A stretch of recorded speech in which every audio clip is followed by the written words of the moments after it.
Hello, bonjour, buongiorno, salam, ni hao.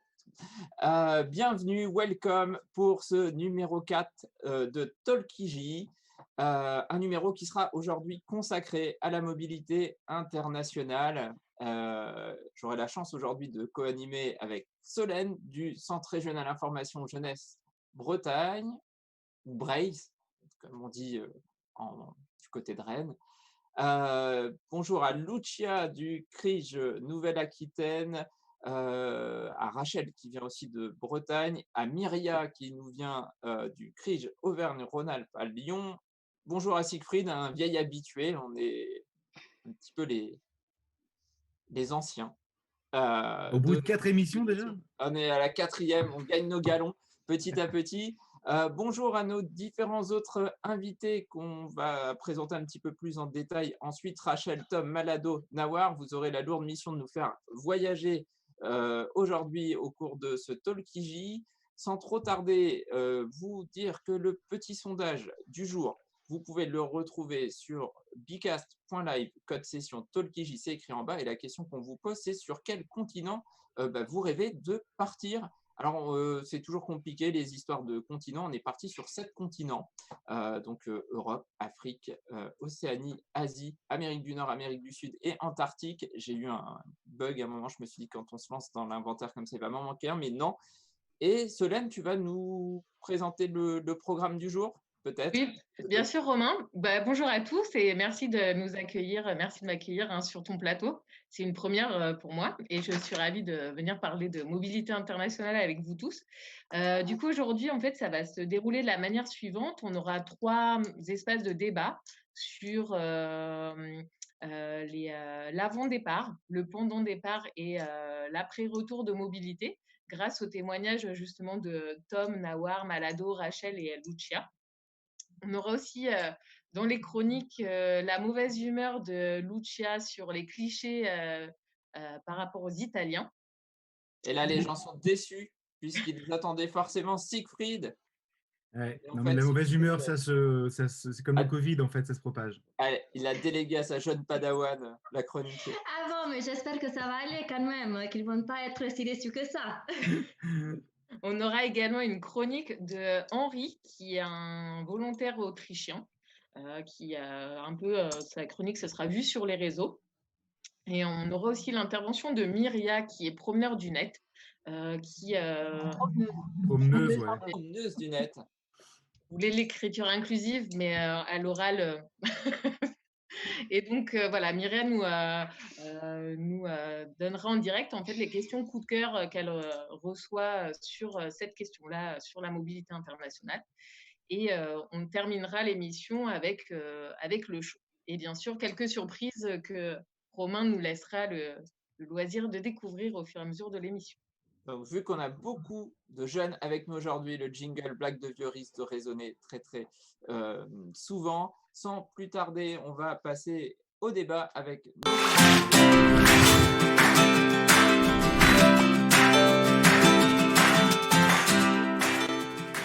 Et donc, pour ce débat, pour nous faire voyager aujourd'hui, on a Malado. Malado, bonjour. Alors, toi, tu es en France actuellement, tu es à Lyon, mais tu nous viens Du Mali. du Mali. Donc, merci à toi de t'être rendu disponible pour partager ton expérience. On accueille aussi Nawar. Nawar qui, d'habitude, est à La Réunion. On fait coucou parce que pour la première fois, on est diffusé à La Réunion aujourd'hui. Bonjour à l'outre-mer. Et donc, Nawar, toi, tu es du côté de Bratislava, en Slovaquie. Voilà. Enfin, on accueille Tom qui vient de Nantes et qui est actuellement dans la ville de Québec, au Canada. C'est ça, exactement. Et donc, la question que vous voulez vous poser, forcément, c'est pourquoi vous êtes parti, vous, finalement, vivre une aventure à l'étranger? Je sais pas, premier qui veut prendre la parole. Bah, moi, je dirais du coup que c'est par curiosité. Donc, j'ai toujours eu envie de découvrir une autre culture et un nouveau pays.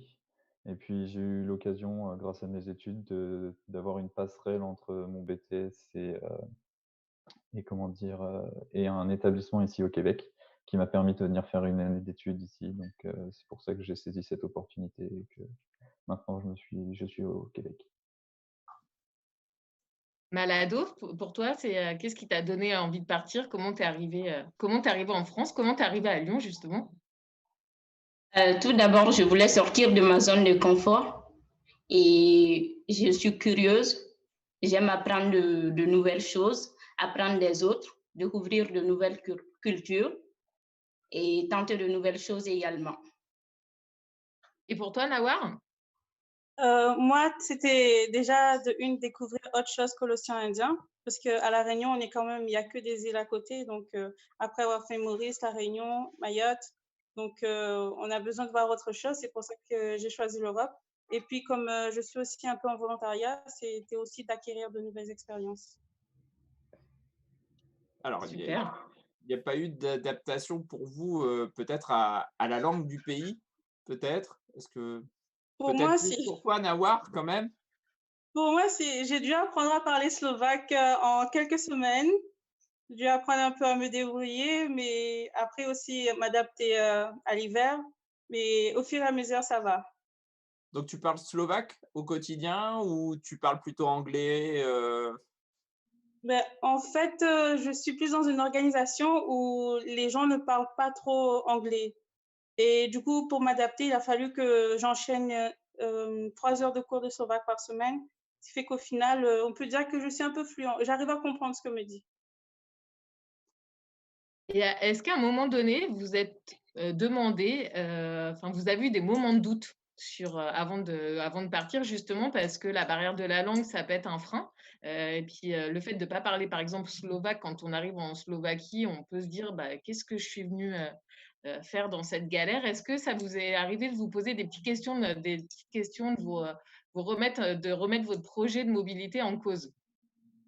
Pour moi, non, au contraire, je me suis dit, un nouveau challenge. Donc, je vais juste le faire, je vais juste essayer de le faire et puis ça fera un petit plus sur mon CV.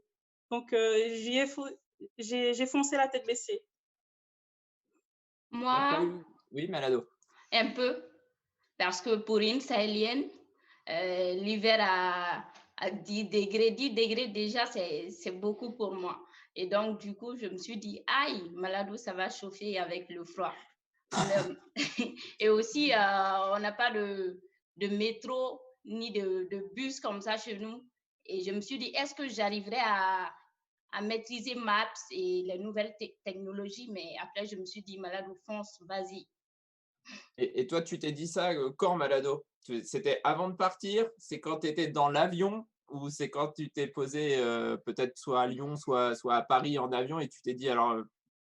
Moi, oui. quand je suis arrivée, parce que j'ai fait une escale à Istanbul, et lorsque je devais quitter là où on nous a déposés pour ensuite prendre l'avion, je me suis dit, aïe, aïe, aïe, Malado, je ne comprenais pas turc et je ne maîtrisais pas beaucoup l'anglais.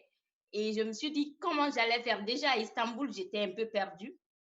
Et lorsque je me suis dit, ah, quand tu arriveras à Lyon, c'est que ça va chauffer encore.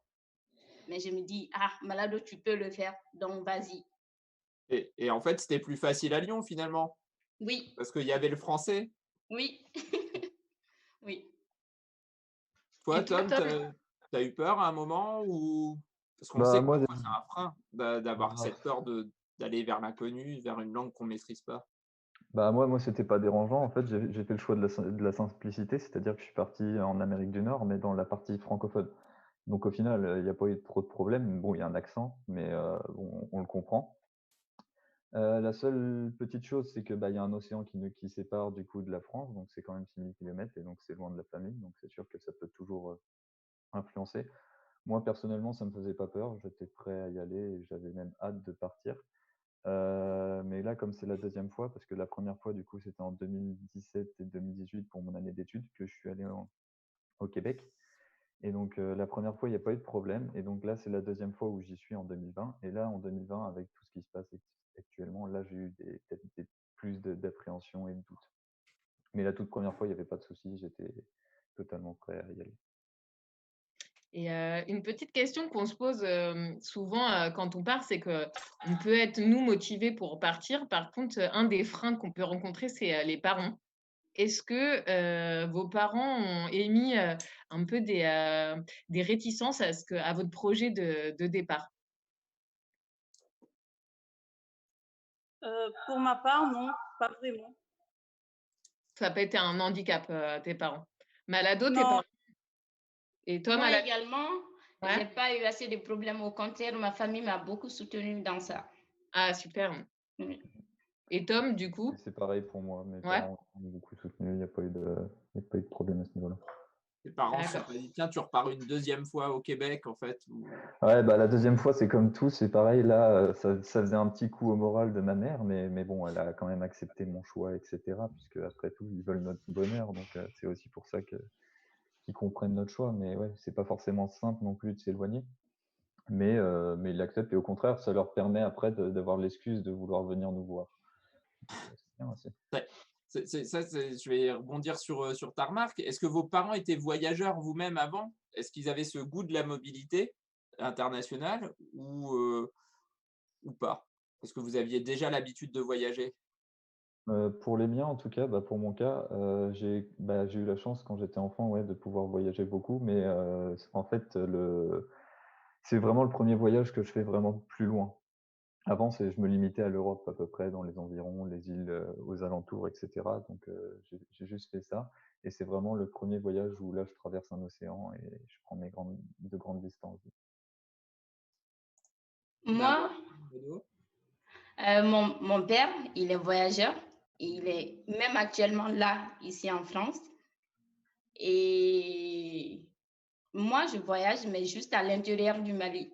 Je n'étais pas sortie en dehors du pays. Donc c'était une grande première pour toi. Oui. Et toi, Nawar, on a cru comprendre que tu étais passé à Nawar Nawar, qui a un ouais, petit ouais, souci c'est de parti. connexion. Alors, on va attendre que Nawar revienne, mais Malado, Tom, vous, la question qu'on se pose aussi, c'est est-ce que vous vous êtes dit c'est pour moi la mobilité internationale? Parfois, on a des jeunes qui viennent dans les structures information jeunesse qui disent bah, de toute façon, la mobilité internationale, c'est pas pour moi. Ça arrive assez fréquemment. Est-ce que vous aviez eu cette remarque? Enfin, vous étiez posé cette question. Personnellement, non. Moi, je sais que c'était pour moi. J'ai toujours eu envie de voyager, etc. Donc, après, en plus, j'avais le soutien de mes parents, donc ça me permettait d'avoir encore moins de doutes, on va dire. Mais ouais, non, moi, je ne me suis jamais posé cette question-là. J'ai toujours su que je pouvais le faire. Moi également, parce que j'aime sortir de ma zone de confort et ma famille n'y voit pas de problème. Et donc, du coup, je me suis dit que c'est pour moi. D'accord. Cela est une petite question. Est-ce qu'on a Nawar a pu nous rejoindre? Alors, c'est vrai que là, on est un petit peu à distance, donc forcément, peut-être qu'on a des petits soucis de connexion. Est-ce que tu avais une dernière question ou est-ce qu'on... On peut peut-être passer à la chronique d'Henri. Eh bien, on va passer à la chronique vue sur les réseaux, une chronique internationale.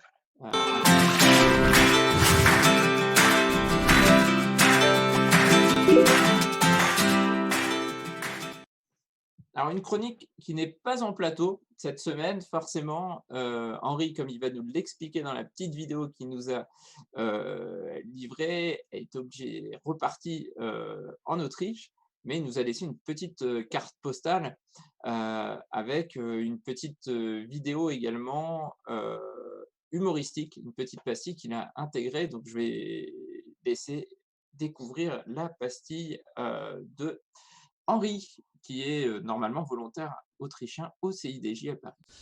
Bonjour à tous, moi je m'appelle Henri, j'ai 18 ans et cette année je suis en corps européen solidarité au CDJ à Paris. À cause du Covid-19, je suis actuellement en Autriche pour le confinement chez ma famille. Mais ça ne me rate pas de continuer à distance mes activités que je faisais au CDJ.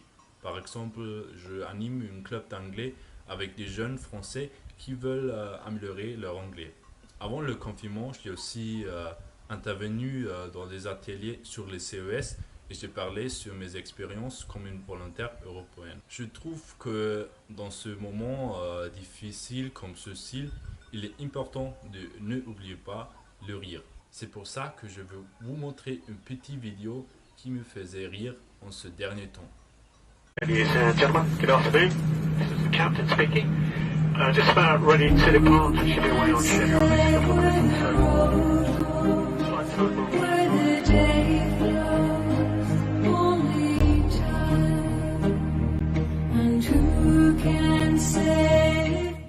Voilà, je trouve cette vidéo aussi un peu triste parce que ça me rappelle que je ne peux pas rentrer en France en ce moment. J'espère que je peux continuer mon projet bientôt parce que la France me manque beaucoup.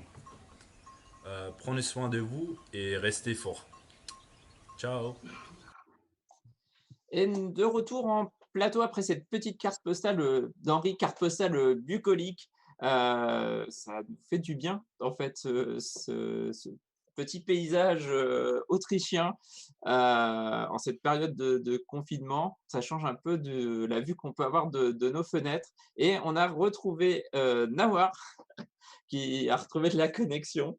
Alors, juste avant que tu partes, Nawar, malheureusement, on avait une question. On souhaitait savoir si tes parents voyageaient. Je ne sais plus à quel moment si tu as entendu cette question. Et est-ce que tu pensais que la mobilité internationale, c'était quelque chose qui était fait pour toi? Au niveau de mes parents, en fait, dans ma famille, on a toujours voyagé, mais c'est toujours resté dans le cadre de l'océan Indien. C'était Comores, Mayotte, Réunion, Comores, Mayotte, Réunion. Et du coup, à un moment donné, je me suis juste dit, j'ai envie de voir autre chose. Donc, je suis partie. Enfin, c'est mieux que l'île de Ré, l'île de Léron, l'île de Léré, de Léon quand même. Enfin, Allez, toi, tu voulais un jingle. Avant de passer à la deuxième partie du débat. La deuxième partie du débat, en fait, où on va s'interroger sur vos missions. On a parlé de votre départ, de vos peurs, et on avait envie de savoir un petit peu plus ce que vous faites sur place. Alors, Nawar, on va commencer par toi, Nawar, si tu veux nous expliquer ce que tu fais en Slovaquie et dans quel cas tu es parti. On peut peut-être le faire en deux parties.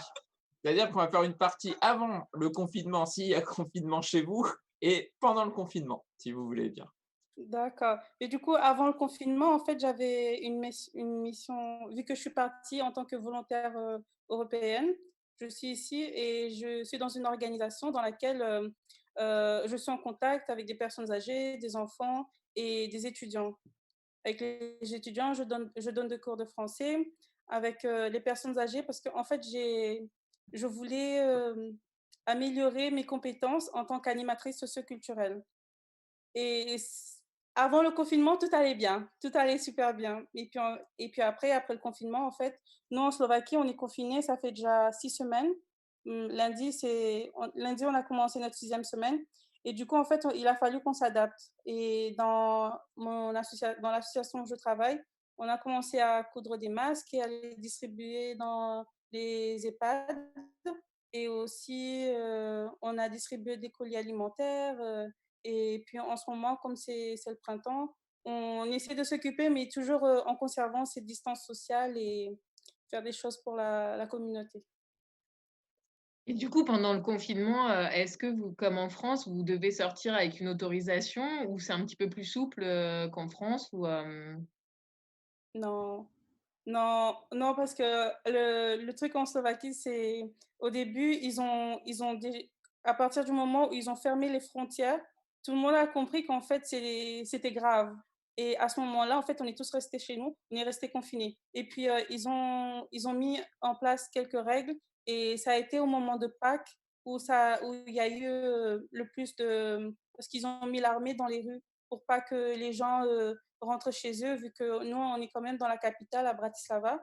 La plupart des gens, ils habitent dans des villes ou des villages un peu loin de la capitale. Donc, pour empêcher les gens de rentrer chez eux et d'aller voir leur famille, ils ont mis plus de 10 000 personnes dans les rues pour contrôler. D'accord. ça a été quand même assez bien contrôlé, on ne va pas se mentir. Alors, Tom, peut-être toi au Québec? Alors, moi, comme je le disais précédemment, en gros, j'ai été une première fois de 2007 à 2018 pour 1 an d'études. Donc, en gros, j'avais fait un BTS tourisme en France et j'ai eu une passerelle qui m'a permis d'intégrer directement une 3e année de DEC ici, donc c'est diplôme d'études collégiales.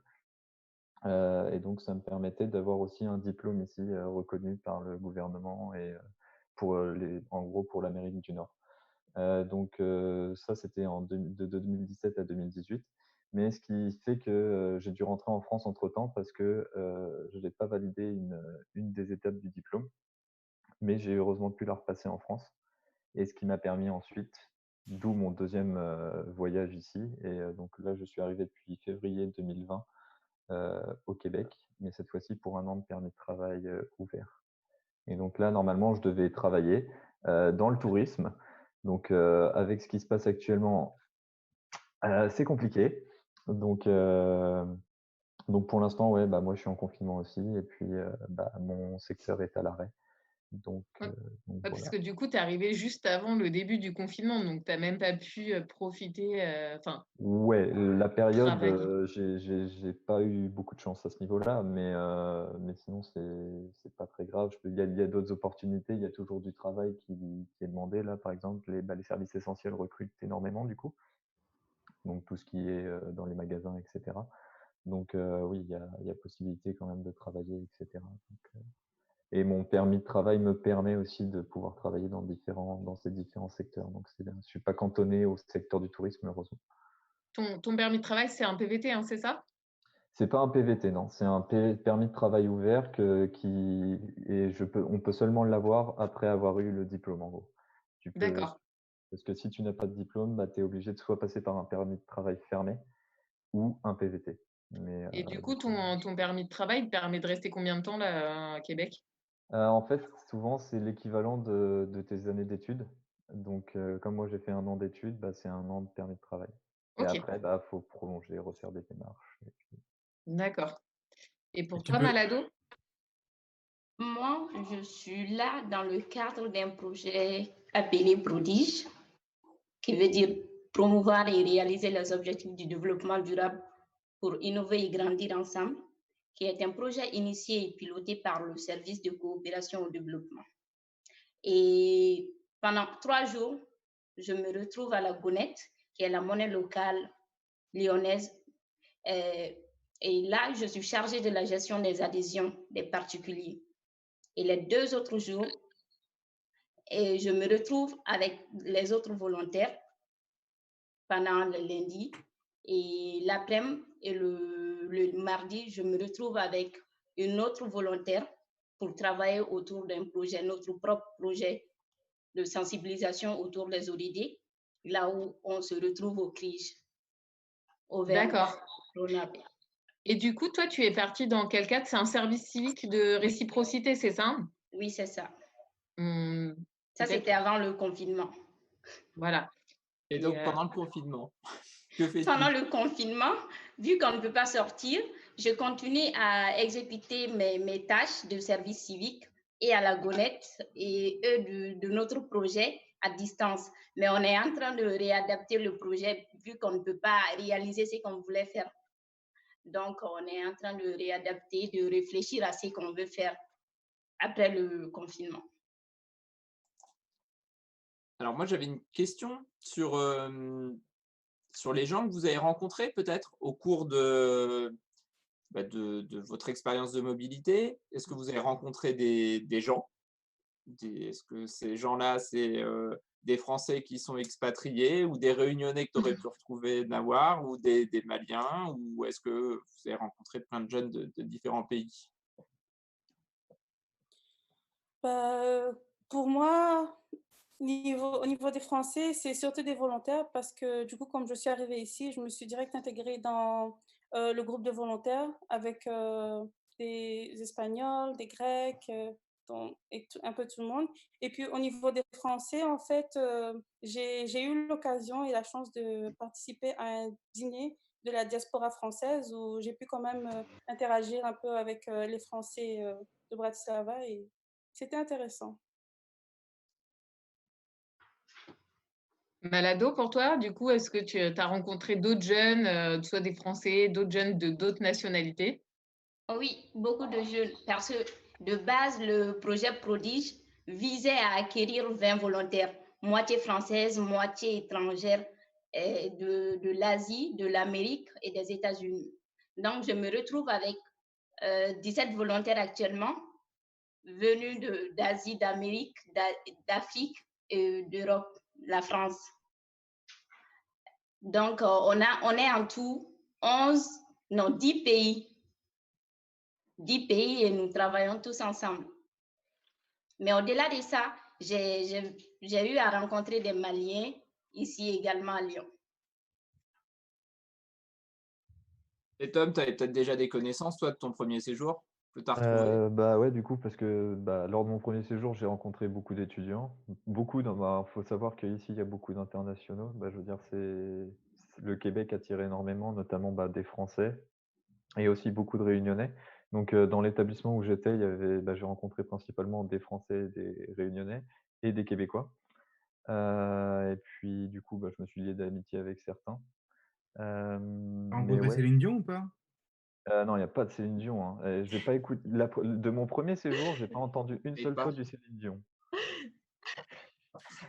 Ni du Garou d'ailleurs. Mais Un jeune qui fait une blague de vieux. qu'est-ce que je voulais dire? Mais ouais, du coup, j'ai rencontré aussi quelques Québécois et comment dire? Si jamais un jour vous avez l'occasion de venir au Québec, vous pourrez me le confirmer ou en tout cas, vous rendre compte qu'ils sont vraiment très accueillants et chaleureux. Bon, Donc, du alors coup, ça vous... Pardon, excuse-moi, Romain. on va peut-être aller sur du vécu et des petites anecdotes un petit peu. Est-ce qu'il y a Est-ce que vous avez rencontré l'amour? Voilà. Comment? Oui, Après- voilà, on va tous dire. Là, on est en train de se dire tout va bien. Est-ce qu'il y a des choses qui vous manquent particulièrement et notamment en nourriture? Parce qu'on sait que quand on part, il y a forcément des choses qui nous manquent. On aime bien manger, enfin, en général. C'est un sujet qui réunit un peu plein de gens, en fait. Tous les gens qui voyagent toujours et se réuniront autour de la nourriture, sur ce qui leur manque de leur pays. Et voilà. Donc, du coup, est-ce qu'il y a des choses qui vous manquent?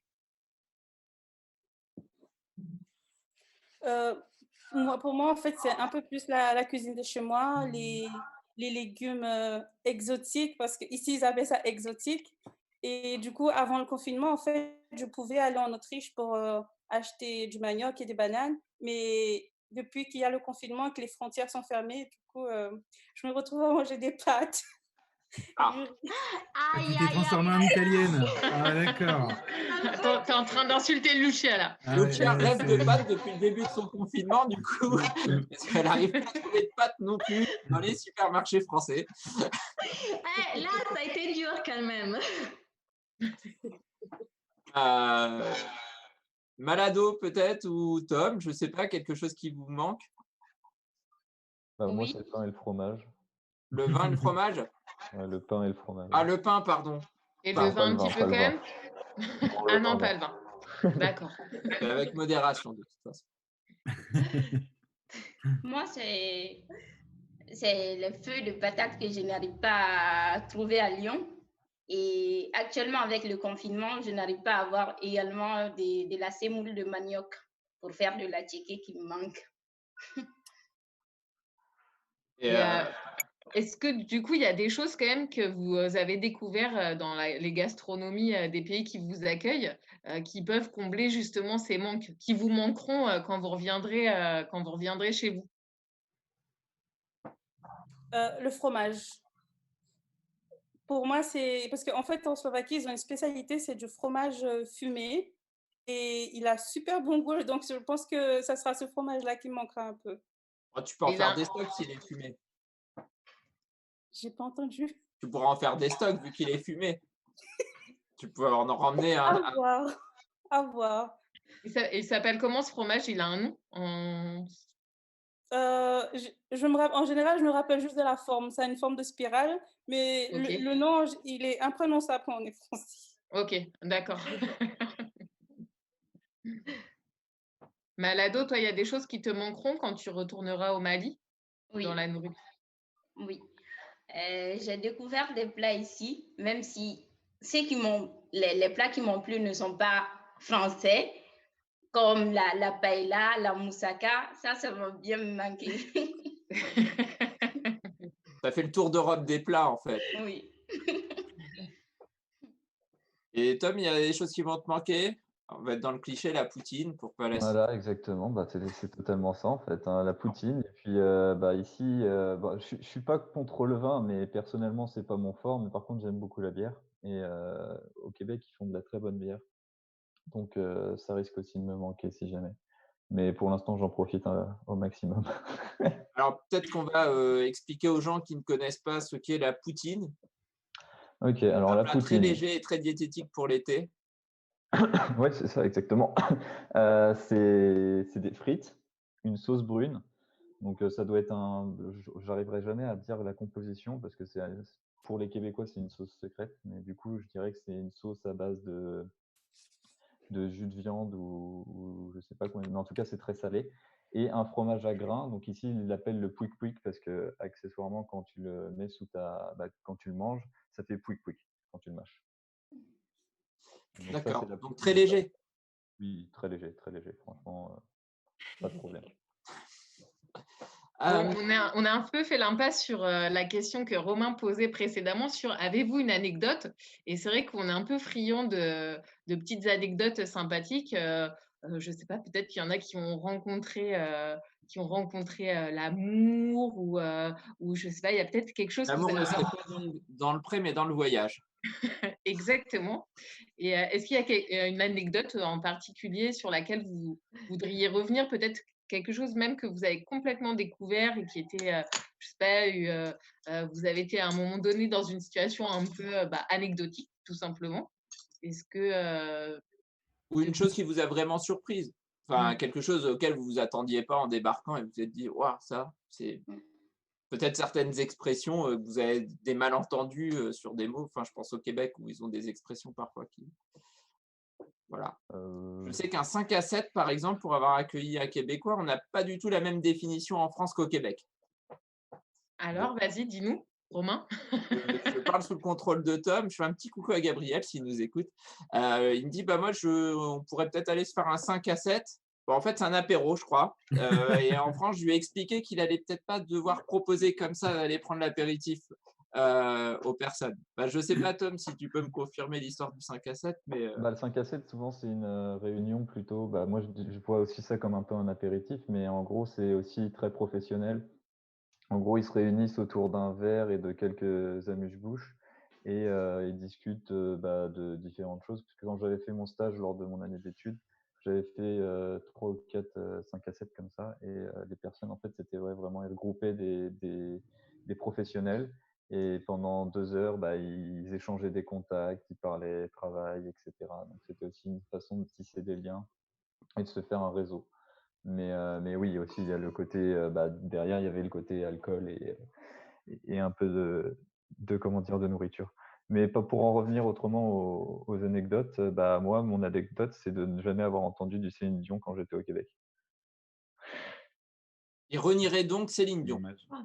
Je dis pas qu'ironie, parce qu'il y a quand même, quand tu vas au niveau des magasins ou des choses comme ça, par exemple, tu vois Céline qui peut être dans les magasins, par exemple pour la promotion de ses sacs à main ou de ces choses-là. Mais en tout cas, on n'entend pas ses chefs-d'œuvre. Mais c'est comme l'OM à Marseille, quoi. Tu vois un peu partout, mais voilà, ok. C'est ça. Il n'y a pas vraiment de club. Et puis, c'est pareil en Italie avec Eros, Ramazzotti.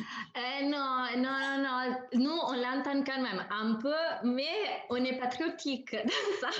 La chantame canta. Non. Alors, Malado, Nawar, des anecdotes peut-être? Moi, la plus belle anecdote pour moi, ça a été l'opéra. Parce qu'un jour, quand je suis arrivée au travail, ils étaient en train de parler d'opéra et tout. Et pour moquer un peu la situation, vu que normalement je suis jeune et que l'opéra c'est pour les vieux, j'ai un peu critiqué et on m'a invité à sortir un vendredi soir. Et à ma grande surprise, on est arrivé à l'opéra et l'opéra en fait qui se jouait ce soir-là, c'était Carmen, un opéra français. Du coup, j'avais pas besoin de traduction.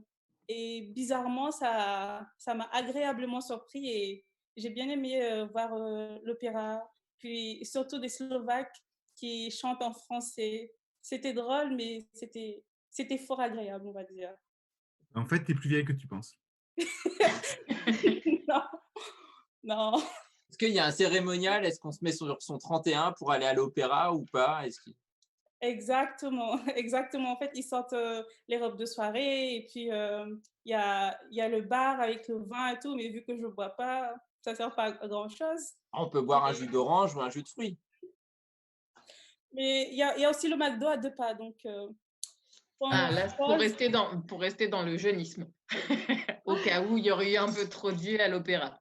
Alors, on me dit dans l'oreillette qu'il faut que je cite KFC, Burger King et notamment pour avoir cité un nombre suffisant de marques.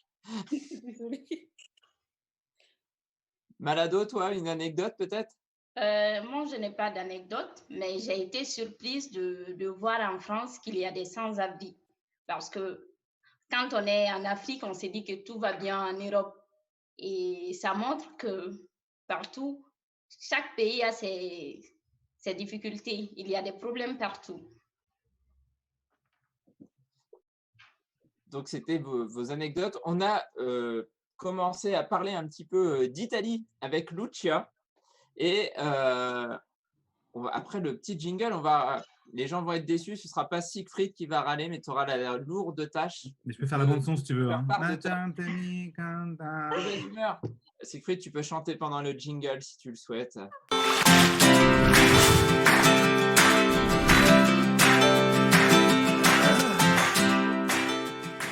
Et donc, Lucia. Je fais les mains, moi, si tu veux. Collègue de Siegfried. Au CRIJ, Centre régional information jeunesse Nouvelle-Aquitaine, mais à Bordeaux. Il t'a transmis le virus de la mauvaise humeur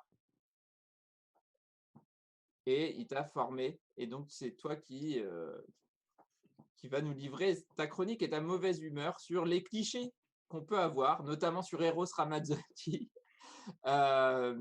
et sur les clichés qu'on peut avoir sur les pays, parce que toi, tu es italienne d'origine, si les gens ne l'ont pas encore compris, mais désormais installée en France. C'est ça, c'est ça. Et donc, tu n'es pas ta première blague sur Eros Ramazzotti ou sur le fait que tu aimes les pizzas ou les pâtes. Ah non, pas du tout. Ça, c'est la première chose qu'on dit d'habitude, mais vous n'êtes pas les premiers qui l'ont dit. Donc, j'ai fait l'habitude. Ça va, ça passe. Mais ça m'a surpris qu'il n'y avait pas de pâtes pendant les confinements quand même. Mais parce qu'on aime bien ça. Ah. Mais je ne le savais pas. On ne le sait jamais. Donc, ma mauvaise humeur, Siegfried, il m'a appris très bien à râler parce que nous, en fait, on s'est connus l'année dernière. Vu que là, comme tu as dit, Romain, je suis en France déjà depuis un petit peu. Ça, c'est ma 3e année et j'ai fait un peu mon tour de France. J'ai commencé à Marseille où j'étais volontaire et là, j'ai passé une année. Après, l'année dernière, je suis allée à Poitiers, où j'ai commencé à travailler au CRIJ de Poitiers, et où j'étais en charge de la mobilité internationale. Et vu que j'aime bien me déplacer avec mes 3000 bagages et aller d'une ville à l'autre, depuis septembre, je suis à Bordeaux, où je m'occupe aussi de la mobilité. Mais je sais que toutes les fois que j'arrive dans une nouvelle ville, il y a des questions qui arrivent d'habitude. Et tu te sens pas toute seule, ou c'est ton joli accent, tu viens d'où, tu manges pas des pâtes, et tout ça. Et pour moi, ça a été un peu une histoire d'amour-passion entre mobilité, CRIJ, France, Italie. Et vu que la France et l'Italie partagent beaucoup de choses, parce qu'on partage la musique, des belles histoires, et surtout on partage la Gioconda, parce qu'il faut dire Leonardo, il était un Italien. T'es sûr de ça? Aujourd'hui, c'est sûr, c'est pas Leonardo, mais c'est Leonardo. Là, aujourd'hui, j'ai décidé de voir quels sont les clichés parce que pendant ces 3 ans, j'en ai entendu beaucoup et j'ai fait ma petite top 10 des clichés des Italiens que les Français, ils ont d'habitude. Donc, première chose, comme vous avez dit, les Italiens, ils mangent que du pasta et de la pizza. C'est faux, parce qu'on mange plein d'autres choses, mais c'est vrai qu'on a pas mal de types de pâtes et chaque pâte, il a un goût. Donc, après tout, si vous avez un Italien qui vous prépare une carbonara, ça va avoir tout un autre goût. Ça, c'est sûr. Après, L'invitation est prise. Ah oui, ok. Bon, soit tu viens chez moi, soit je viens chez toi et je te la prépare. Ok. Ah. Ça peut se faire. Pas de souci. On dit aussi que les Italiens, ils parlent avec les mains et d'habitude, c'est ça. Que tout le monde, il me dit, qu'est-ce que c'est ça? Bon, c'est vrai qu'on parle avec les mains, mais c'est parce qu'on aime bien emphasiser ce qu'on dit. Mais vous aussi, les Français, vous parlez avec les mains, non? Non. Non. Jamais. Après, on a le stéréotype que nous, on écoute que Eros Ramazzotti et Laura Pausini. Là, on a un petit peu évolué parce qu'après Marco se n'è andato e non ritorna più di Laura, c'est changé, c'est fini, on n'est pas triste, pas du tout. On sourit, on chante, ça va, on n'est pas du tout déprimé. Un peu mieux. Et on dit aussi que les Italiens, ils conduisent mal. Bon, moi, vu que j'étais avant à Marseille et là à Bordeaux, j'ai jamais eu de problèmes. Peut-être que moi aussi, je conduis un peu mal, mais la seule chose que je dois pas faire, c'est klaxonner. Et ça me manque beaucoup, ça, parce que chez moi, je klaxonnais un peu partout, même quand il y avait le feu rouge et après c'était vert. Et en plus, quand c'est jaune, tu dois pas t'arrêter, mais en Italie, tu passes. Ça a été dur quand même de l'apprendre. Et on a aussi le fait que tous les Italiens, ils sont des machos, des Don Giovanni, des séducteurs. Et bon, ça, si vous avez vu Casa de Papel, et je me doute que pendant le confinement, il y a quelqu'un qui ne l'a pas fait, vous avez vu que Berlan, il a chanté Ti amo di Umberto Tozzi. Oui. Donc, ça doit vous donner envie d'apprendre un peu d'italien parce qu'avec ça, toutes les femmes sont dans vos poches. Et c'est sûr, Berlan, il vous a bien appris quand même. Après, on a aussi le fait que tous les Italiens, ils s'habillent bien. Et quand on a des événements, tout le monde il dit « Oh, mais c'est très jolie ta robe. Oh, qu'est-ce que tu as mis? Tu vas où? » Là, là.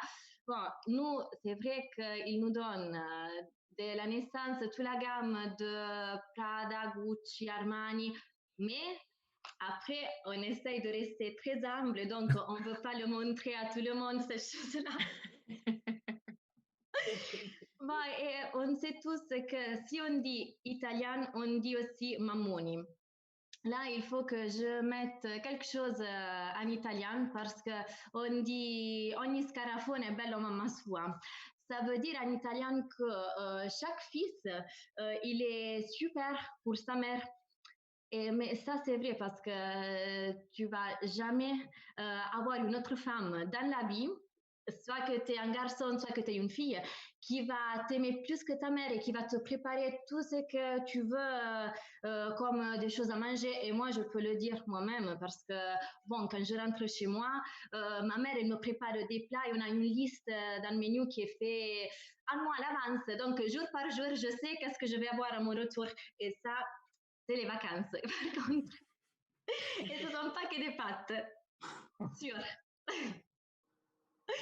Et après, on dit tous que pour les Italiens, c'est le style de vie, la bella vita, la dolce vita. Un peu, c'est comme ça. Parce que dans notre tête, il y a pourquoi je dois faire aujourd'hui ce que je peux faire demain. Et en fait, on n'est pas trop stressé et on prend la vie comme elle arrive.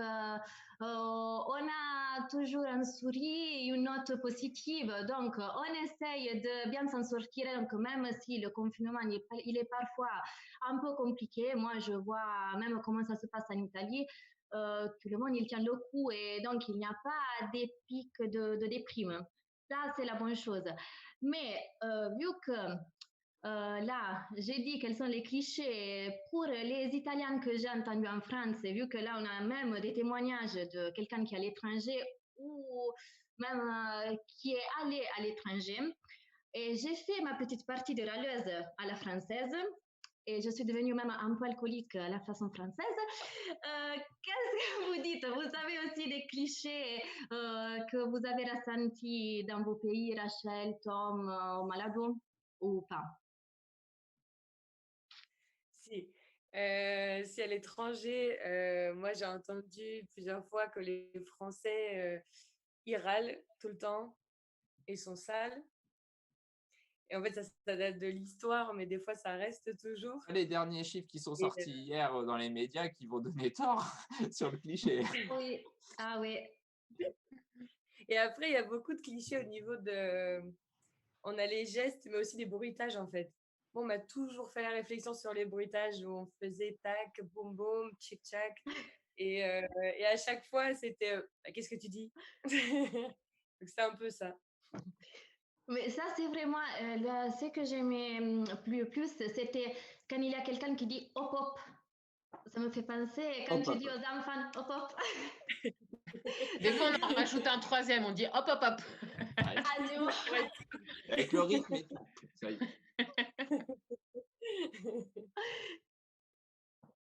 Tom, Ah oui, si, Nawar, les peut-être, clichés, les clichés dont vous étiez pour les Français, pour les Québécois, quand ils parlent des Français, c'est on parle fort, on se fait remarquer, on râle beaucoup. Comme des Italiens? Oui, ils confondent mais avec moi, les je Italiens, en savais fait. pas. Non, mais je ne savais pas qu'on avait le cliché que les Français ils parlent fort parce que j'ai jamais vu que dans des bus, dans des trains, tout le monde il est en silence. Donc, Mm. en Ça, Italie, c'est vous avez le incroyable. cliché qu'on parle fort en Italie. Pas du tout, non, non. En Non. Italie, le cliché sur les Français, c'est qu'ils chuchotent. Non, ici, parce que ici, c'est très discret aussi. Je veux dire, ici, dans les transports en commun, les gens sont très respectueux, ils font attention, etc. Et donc, on a tendance à se faire plus remarquer. Bon, il y a les Américains qui nous volent la vedette derrière, parce ils sont encore plus forts que nous, apparemment. Mais donc, il y a ça. Et sinon, les clichés de base, hein, donc la baguette et le fromage, hein, forcément, nous, on est vu comme ça. Il manque le béret a tendance à se faire oublier maintenant. Mais Ceci dit, c'est ce qui te manque, Tom. La baguette et le fromage. ah ouais, c'est ce qui me manque, ouais, en plus. Chez moi, on dit que les Français boivent beaucoup et qu'ils aiment la baguette et le fromage également. T'as pas de chance, tu es tombé à Lyon, dans une région de vie, département. On aurait plus mal tombé en Bretagne, mais Non, mais nous, l'alcool est interdit. La vente d'alcool fort est interdite dans le Morbihan. Du coup, on est passé à côté. De toute façon, tous les Bretons distillent leur propre alcool, non? Oui, c'est ça. Ouais. Quand tu achètes. Alors, on parlera des spécialités culinaires juste après. Pour la récré, et Nawar, peut-être que toi, il y a des clichés dont tu as été victime en arrivant. Pour pas vous mentir, la première semaine quand je suis arrivée, ma colocataire qui est russe, elle m'a demandé est-ce que c'est vrai que je mange des cuisses de grenouille? Ah, mais c'est des clichés. Du coup, est-ce que tu en manges? Est-ce que tu en manges? Non, toujours pas. Mais par contre, quelque chose qui m'a, quant à moi, surpris, c'est que je me suis vue regarder mon colocataire de travers parce qu'il a eu le culot de me dire que la mozzarella et l'emmental, c'était pareil. Ça m'a fait Non, rien à voir. On va lui envoyer l'autre chia, je pense qu'il va finir vite son volontariat. Là, si tu veux, ça m'a avec moi. choquée. Il y a un fromage qui a plus de goût que l'autre quand même. Et là, je lui ai dit, tu sais, les Français, ça ne plaisante pas avec le fromage. Non. Eh bien, justement, moi, je vous propose de nous amuser. On va parler gastronomie, forcément, pour l'heure de la récré.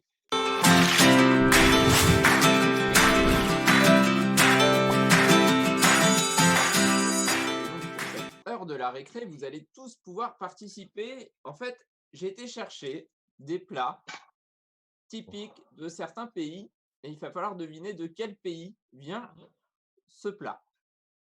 Ok. Alors, vous jouez tous, enfin, si vous avez une idée, vous lancez le nom du pays. Vous pouvez jouer aussi, vous, sur les réseaux sociaux, si ça vous amuse de jouer en mettant dans les commentaires vos réponses. Vous pouvez aussi poser vos questions parce que juste après le jeu, on va répondre aux premières questions qui sont arrivées en direct. Allez, je commence avec un premier, le bibimbap. Et attention, il n'y a pas le droit à Wikipédia. Est-ce que ça a un rapport avec un de tes voyages, Romain? Non. D'accord. C'est Ah, en si, j'aurais Sénégal? des indices pour certains. C'est pas Alors, le Sénégal? bibimbap. Vous allez être battu par les réseaux sociaux. Rachel dit Sénégal. Non. Alors, je peux vous donner le continent, c'est l'Asie. Ah, bibimbap. Thaïlande. Thaïlande, ouais. Non. Vietnam? Non. Non. Chine. Alors, c'est un mélange de riz, de viande de bœuf, de légumes sautés ou blanchis et qui sont assaisonnés. Et il y a un œuf sur le plat qui est relevé avec une pâte de piment. D'accord. On dirait un bol renversé. Oui. C'est Chine. Alors, c'est un pays, on en parlera peut-être la semaine prochaine quand on parlera jeux vidéo. Parce qu'ils en Corée sont du très- Sud. La Corée Le du Japon. Sud, oui. C'est un plat Ah. typique de Corée du Sud. Ah. D'accord. Allez, jeu plus facile peut-être. Le haggis. L'Angleterre. Irlande. Non. L'Écosse. Oui, l'Écosse. Hmm. Alors, qui peut expliquer ce qu'est le haggis? C'est la panse de brebis farcie, à quelque chose comme ça. C'est ça, tout à fait. Alors, autre chose, ça va aller vite. Est-ce que vous connaissez le casu marzu? Ouh, je l'avais entendu, mais je me rappelle pas où. Ah, attends, c'était L'Espagne. Non, non. Oh, bah écoute, j'essaye. non. Moi. Je Non. connais qu'un J'ai pays. pas l'accent en fait. l'Espagne. Le Ah, faut casu faire- marzu. Ah, l'Allemagne. Non, Ah, t'as La pas... Russie? T'as dit Kazu-Mazu, donc... le casu marzu. Je suis un Ouais, peu je- déçu, à mon avis, mon accent n'est vraiment pas très bon dans une langue. Non, non, non. Non, Ah, c'est pour ça, c'est un peu l'erreur. Autriche, non? Non. non mais Lucia, ça me déçoit beaucoup. Hein. C'est l'Italie. Mais Je me dis que mon accent italien marche pas très bien. Bon, c'est un fromage italien, sarde. Ah. C'est un fromage qui bouge. non, pour ma défense, j'aime pas le fromage, donc. Hmm. Ah, Et donc, c'est un fromage qui bouge puisqu'il est infesté de larves. Ah oui. Oh. Il marche. D'accord. Voilà, bien vous pouvez le fermenté. retrouver en Sardaigne. Hmm. Bon, allez, j'en fais encore. Il a son Ah, non. attestation, par contre, pour marcher? Non, Comment? non, rien. Autre plat traditionnel, le dorowat. je En sais deux pas. mots. Le doro. Ouais. Wat. Portugal. Non, on change de continent. Ah, on change de Ah. continent. Brésil. Pérou. C'est Non. sur ce continent-là ou pas? C'est un plat préparé à base de poulet, d'abats, d'œufs durs et d'épices. Le groupe ABBA? Non, mais Alors là, là, Siegfried, il n'y a personne qui connaît. euh, C'est encore plus vieux qu'Eros. oui, c'est plus vieux qu'Eros. Toujours un petit coucou à Michel Sardou d'ailleurs, s'il nous écoute. Alors, mon dorowat. Je pense que les gens sur les réseaux se disent que j'ai un accent pour aucun. La Grèce? La Non, Turquie? on a changé de continent. Ah oui. Hmm. Le Chili. Inde. Poulet, des abats, de l'œuf dur et d'épices. La- Alors, on est en Afrique. L'Antarctique? Ah, on est en Afrique. Ben, Sénégal. Mali. Non, À Togo. gauche ou à droite? Togo. c'est à l'est. À l'est? C'est un pays coureur de fond.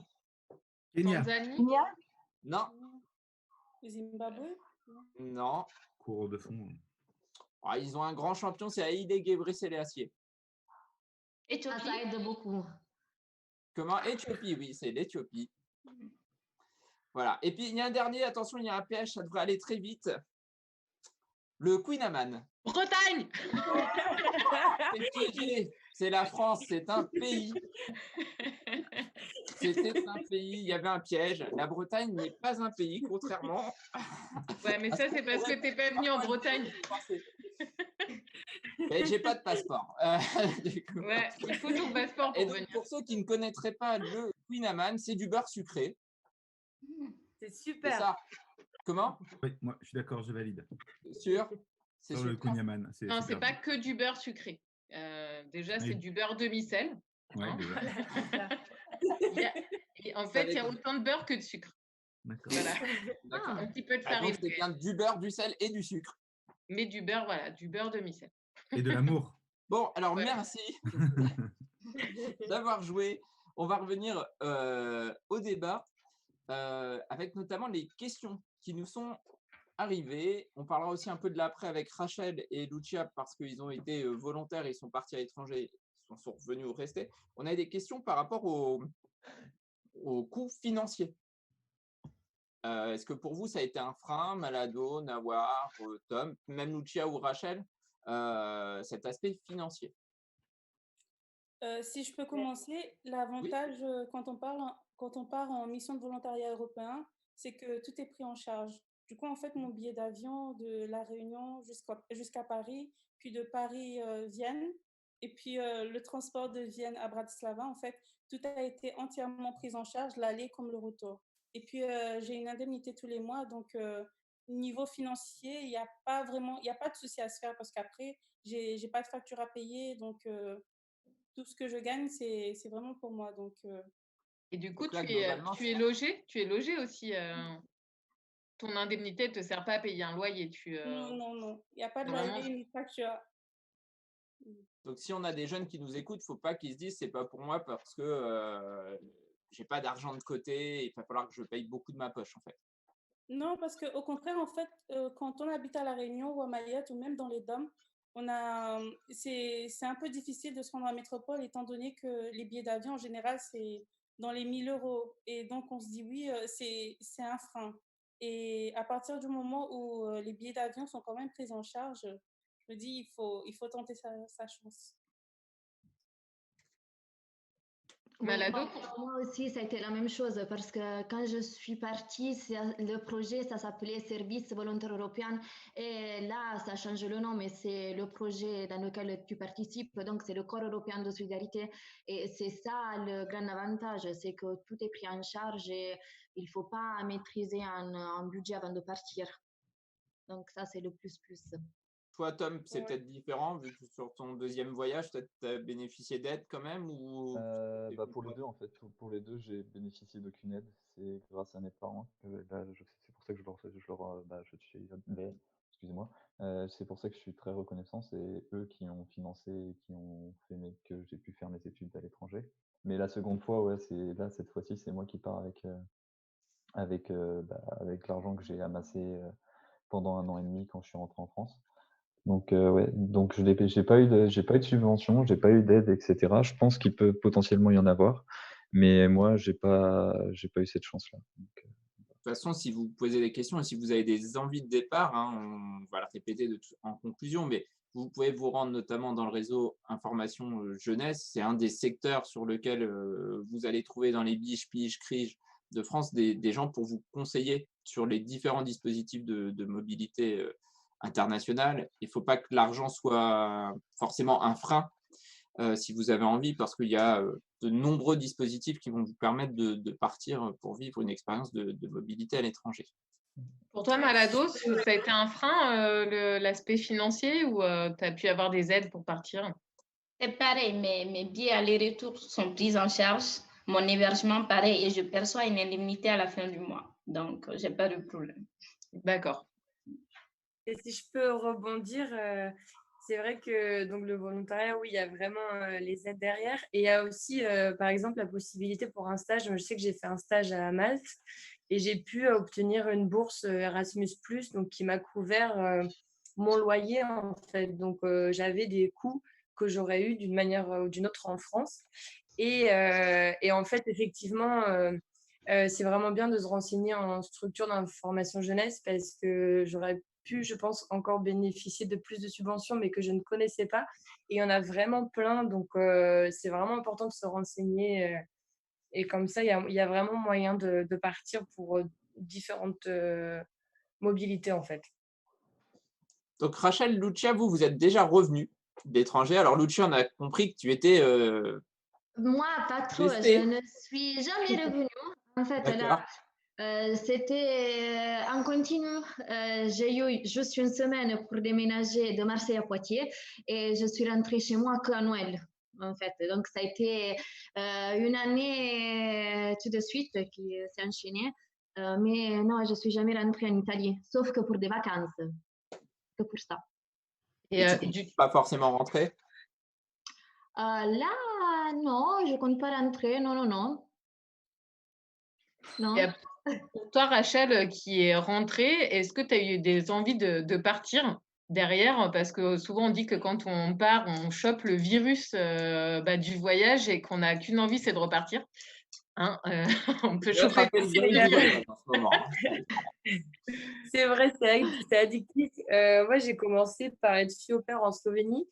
Je suis revenue, je suis repartie donc avec mes études en stage à Malte. Et en fait, après, j'ai pas arrêté. Je suis partie 1 an en volontariat en Moldavie.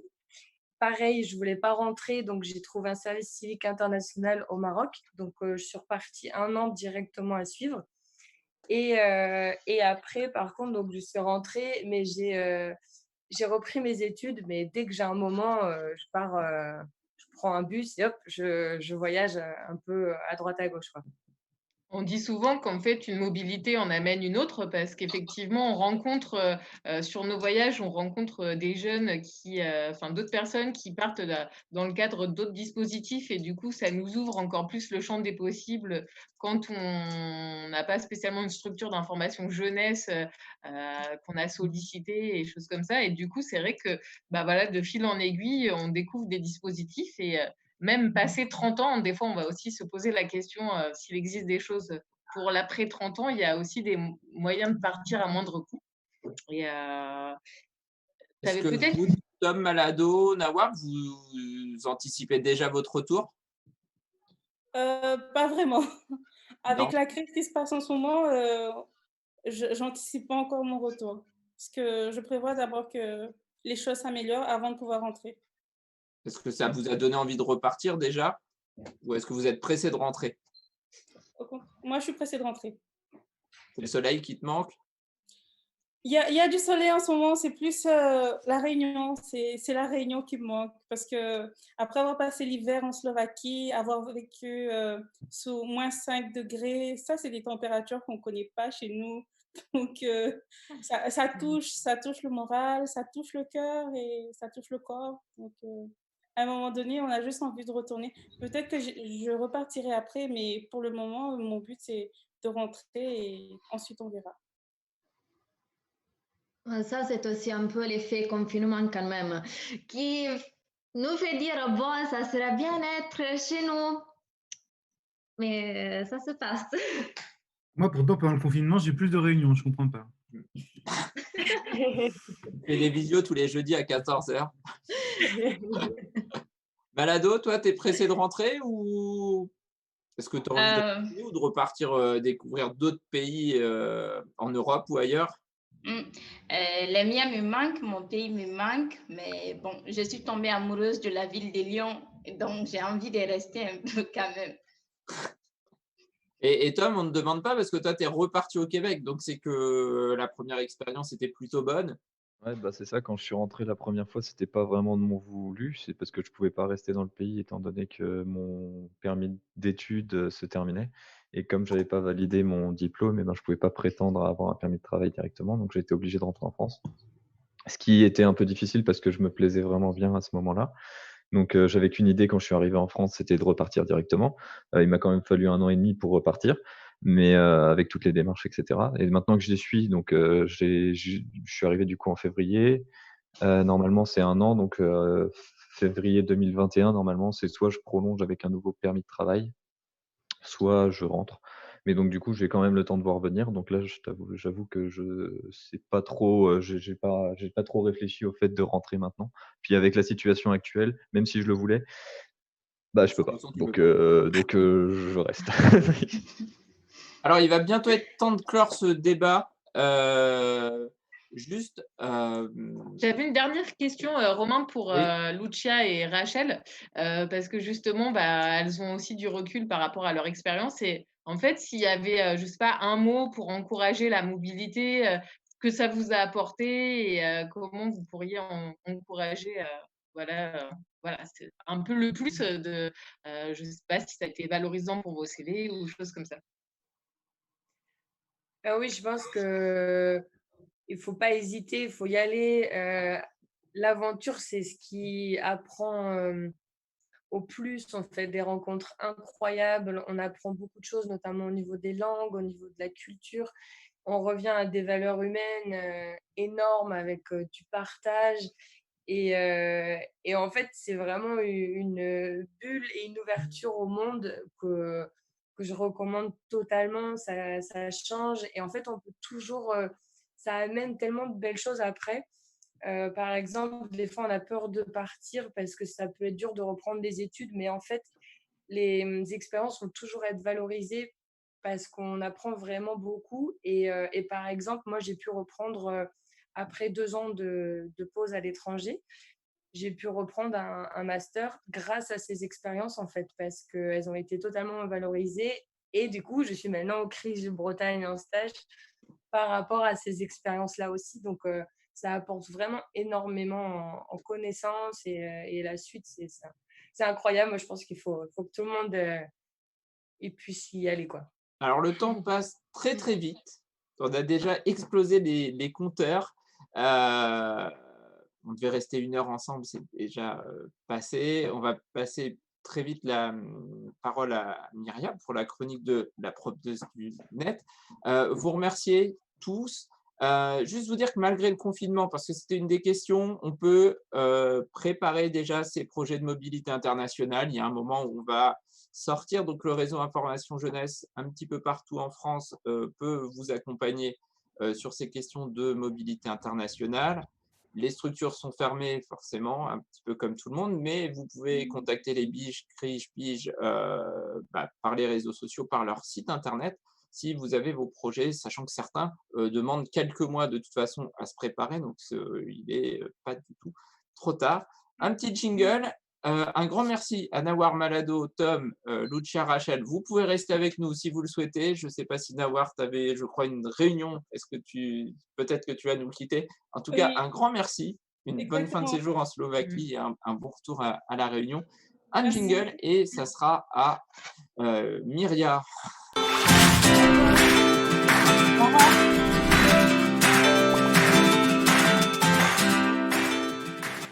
Et donc Myria pour la chronique de la promeneuse du net, chronique du PDN, comme nous l'avions appelé. C'est à toi cette semaine. Oui, bonjour à tous, avec un peu 1 heure après tout le monde. Donc, les promeneurs et les promeneuses du net sont des professionnels qui agissent et se mettent en contact avec les jeunes sur Internet, sur les réseaux sociaux. Donc, le confinement ne nous touche pas forcément, pour les écouter, les informer, les conseiller, les accompagner dans le projet. Notamment, moi, je suis promeneuse du net sur la mobilité internationale, donc je réponds à toutes ces questions-là. Et j'ai fait un petit choix de questions qui sont souvent demandées, mais qui peuvent concerner tout le monde. Marie me demande s'il est possible, elle est en fin de licence et elle veut partir dans une université dans la région des lacs du Connemara en Irlande pour s'inscrire, mais elle ne part pas dans le cadre de son établissement. Et elle demande s'il y a des aides qui peuvent lui être accordées. Alors, les aides dont on a parlé aujourd'hui sur Erasmus+, etc., il n'y aura pas d'aide du gouvernement français. Par contre, elle peut s'adresser à son université d'accueil qui pourra peut-être proposer des aides pour les étudiants étrangers comme ça se passe en France et pourra aussi demander auprès de sa commune. Il ne faut pas oublier que les départements, les régions et les municipalités proposent aussi des aides pour accompagner les initiatives de jeunes. Et bonjour, la mobilité pour des études, c'est une initiative aussi de jeunes. J'ai Théo aussi, c'est beaucoup de questions, mais Théo, c'est le dernier que j'ai reçu hier, qui demande s'il est toujours possible de chercher du travail pour cet été à l'étranger.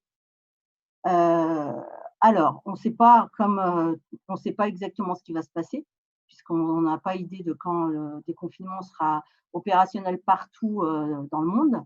En revanche, il est important de se positionner sur, si vous trouvez une offre qui vous intéresse, il est important de se positionner, puisque si le marché de l'emploi s'ouvre, au moins vous aurez déjà postulé. Il ne faut pas hésiter à répondre à des annonces qui existent encore et à proposer votre candidature. Et la dernière, parce que je dois faire très vite, c'est une question qui m'est revenue plusieurs fois. Je pense que c'est le même établissement. C'est Léa qui doit faire un stage à Bora Bora et qui me demande s'il y a des aides. J'ai eu la même demande pour Tahiti, pour la Réunion. Il ne faut pas oublier que Bora Bora fait partie des Outre-mer français et que les bourses de mobilité, de solidarité, de mobilité internationale ne s'appliquent pas. C'est des bourses soit du territoire, soit de l'État français qui seront accordées. Donc, toutes ces questions, en fait, toutes ces demandes, vous pouvez les poser, comme on l'a déjà dit, au niveau du réseau Information Jeunesse. Et au sein du réseau Information Jeunesse, vous avez des professionnels très axés mobilité, le réseau Rodesk, qui travaillent dans le réseau Information Jeunesse, qui sont les référents Information Jeunesse et qui pourront vous accompagner plus précisément dans ces questions de projets de mobilité internationale. Merci, Léa, pour ces précisions. Et tout de suite, l'heure.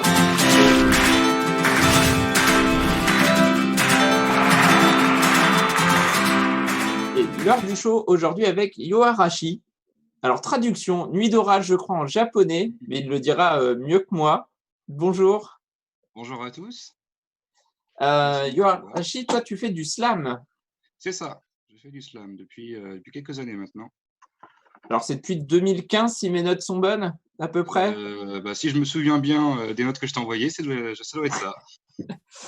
Donc, on a les mêmes notes, c'est une bonne nouvelle. Tu es de Cergy-Pontoise. C'est ça. Et donc, tu as été notamment vainqueur du concours de slam France-Québec. Oui, en 2017. Donc, 2017, c'est ça? Et oui. Du coup, tu as fait le voyage que tu as gagné au Québec ou pas? Oui, j'ai fait le voyage. Donc, j'ai gagné la finale au mois de mai, si je me souviens bien, et je suis allé au Québec en août.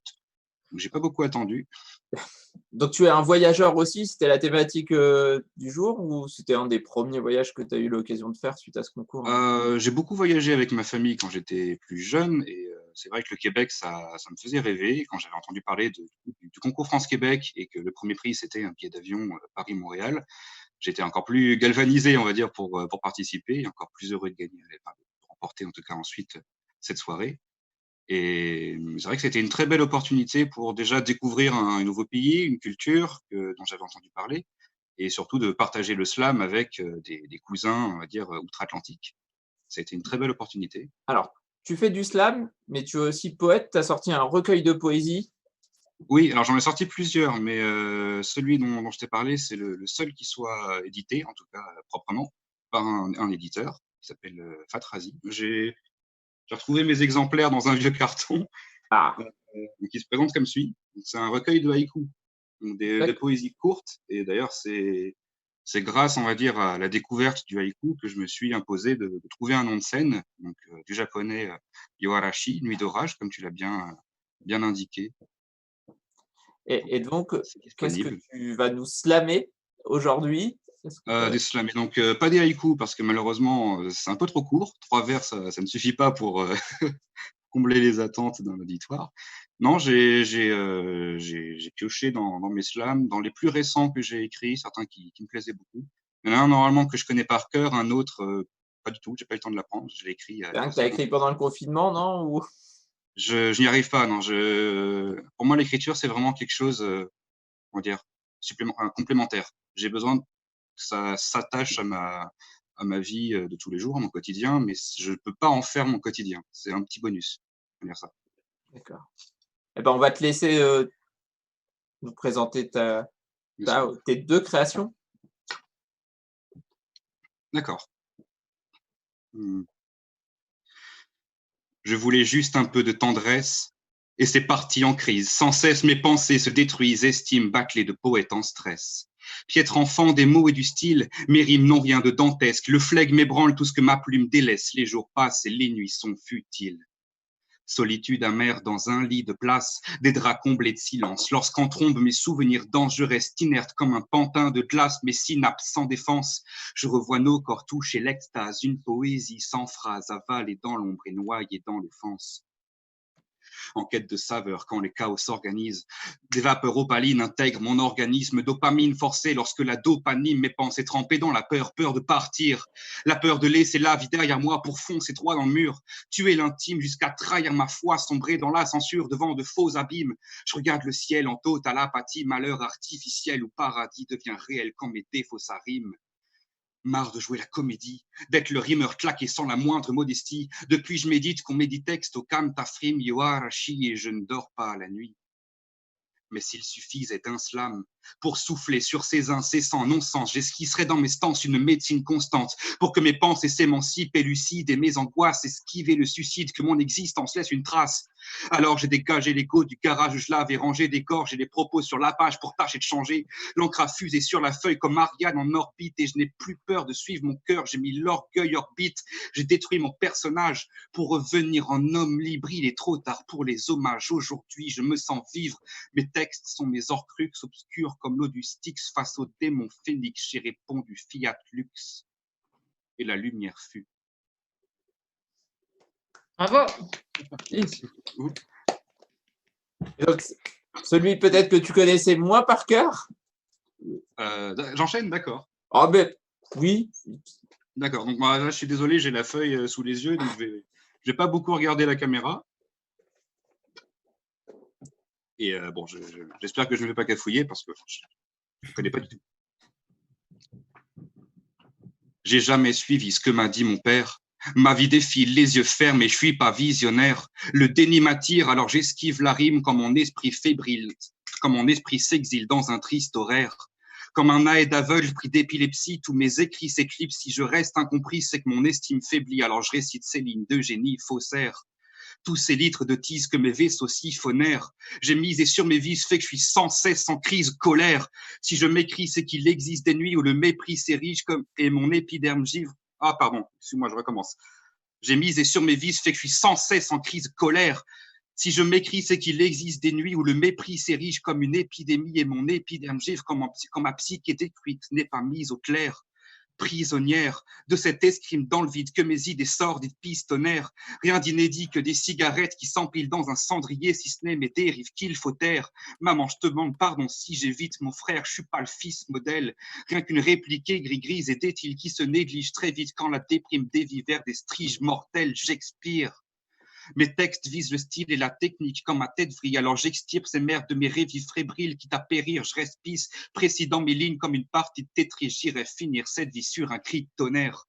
Douleur crachée dans les pistolets, rien n'est fictionnel, destin tragique comme les récits d'Homère, la bonne conduite, j'ai pas le dictionnaire. Bravo. Pardon pour le cafouillage. Bravo. Bravo. On retirera ça de ton cachet. Alors, Yoarashi, on peut te retrouver sur Instagram, je crois. C'est ça, donc Yoarashi, Y-O-A-R-A-S-H-2-I. Parce que celui avec un seul I était déjà pris apparemment. Je ne suis pas le seul sur Terre qui s'appelle Yoarashi. Sur Instagram, où j'essaye de poster du contenu. Donc malheureusement, je ne suis pas un très bon, je suis pas très productif pendant le confinement. Il faudrait que je corrige un peu ça. Et sinon, Facebook, mais pareil, je ne suis pas très branché Facebook non plus, en tout cas pas pour le partage de slam. Tu animes, je crois, un atelier de poésie. Alors, je n'anime pas un atelier, c'est un cours que je donne à l'université de Cergy-Pontoise qui s'adresse aux premières années de licence de lettres modernes. C'est notamment le cours où j'ai découvert le slam il y a 5 ans. Maintenant, c'est moi qui dispense ce cours-là et qui répand la flamme du slam à Cergy. Alors, ce sera le mot de la fin de ce Talkivi consacré à la mobilité internationale. On espère qu'on vous aura fait un petit peu voyager, même s'il faut encore rester quelques semaines chez soi. Merci à tout le monde. Solène, merci pour la co-animation, pour cette grande première. Merci. Solène, merci. Ça s'est bien passé, je suis contente. Depuis Bordeaux, à Siegfried depuis Poitiers, à Myria depuis Lyon et Malado aussi depuis Lyon, à Tom depuis le Québec, Rachel depuis la Bretagne aussi et Jean-François depuis la région parisienne.